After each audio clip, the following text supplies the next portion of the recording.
This next paragraph reads, well, this time his attempt at rescuing his cat didn't go so well. As he was approaching the top of the tree, the cat suddenly panicked and jumped on top of him. Poor Emilio didn't know what to do. He panicked too, and the ladder started to shake. He could not control it, and they both fell to the ground.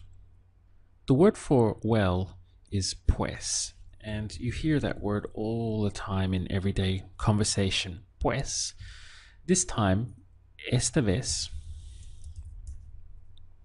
his attempt at rescuing his cat. This particular phrase doesn't really translate that well directly. So, what they would say is in his attempt of rescuing. Okay, so it's quite different. So, en su intento de.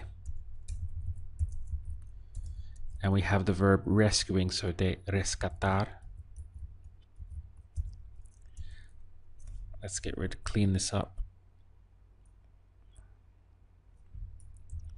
So literally what we have, well, this time in his attempt of rescuing. So again, this is why it's easy to kind of get caught up when you're trying to directly translate the English that you may be thinking in your mind into Spanish, because quite frequently Spanish will have a different way of putting it than what we do in English. So this is a good example of that. In his attempt of rescuing. Now, we're talking about his pet here, so we a su gato, or the personal a, didn't go so well. Now, this is a dot in the past, right? Because it was an event, we can measure it. So it would be to him, it didn't go so well. No le fue. And you could say muy bien or tan bien if you want to say so well. So once again, to him, it didn't go. This is the dot in the past, fue, and so well, tan bien. Now, as, once again, we're going to use mientras. He was approaching. To approach is acercar. Let's put that. And this is while he was approaching. So this is not a dot, right? This is a line. Mientras. This is also reflexive. Acercarse, to approach oneself. So mientras se acercaba. The top of the tree. What follows this verb very often is a. You'll throw in a. So mientras se acercaba la cima, again for the top, del árbol. So mientras se acercaba a la cima del árbol, to, this literally means to the top of the tree. The cat suddenly panicked. We're going to put suddenly first here to make it sound natural. And that is de repente. The cat panicked. The phrase here in Spanish is to enter in panic, entrar en pánico. So this is a dot, right? The cat, something that happened, an event. So el gato entró en pánico. And jumped. To jump is saltar. So this is going to be saltó. On top of would be encima. That means on top of. That one word, encima, means on top of. Encima de él. Now we have por. We mentioned the word for this before was pobre. Pobre Emilio didn't know what to do. Here again we have a dot. In that moment, that instant, right, when this thing suddenly happened to him, he didn't know what to do. Now, the verb is saber, right? And as we know, this is an irregular verb.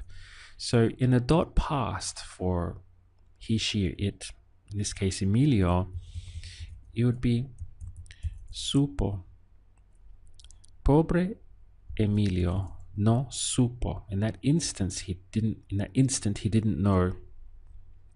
No supo que hacer, or lo que hacer, as you wish. Now it says he panicked too. So for two, we're going to put it up front. También entró en pánico. Or you could say también él entró en pánico if you want to make it kind of explicit.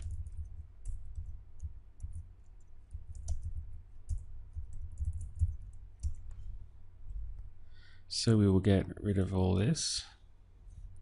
También él entró en pánico. And the ladder started to shake. So, y la escalera started. This is another dot in the past. Empezar goes to empezó. Remember that empezar is frequently followed with an a.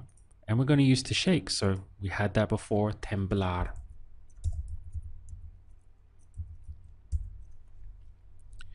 Now we have something else that's interesting. He could not control it. This is another dot in the past. So it would be no pudo, for he couldn't as a dot in the past. No pudo, and then controlar, but control it referring to the ladder, which is la escalera. So no pudo controlarla. Like that. And they both, what you would put is y los dos, fell to the ground. To fall is caerse. So again, this is another dot in the past. Se cayeron. This is an irregular verb, caer. It's one that you have to study on its own. Y los dos se cayeron. To the ground, you would put al suelo. So once again, we have really a pretty challenging paragraph there. That's why I said at the introduction of this particular translation that it's really misleading. That it looks simple on the surface, but actually it's quite tough. So we have, pues, esta vez en su intento de rescatar a su gato, no le fue tan bien. Mientras se acercaba a la cima del árbol, de repente el gato entró en pánico, saltó encima de él. You could say y saltó encima de él.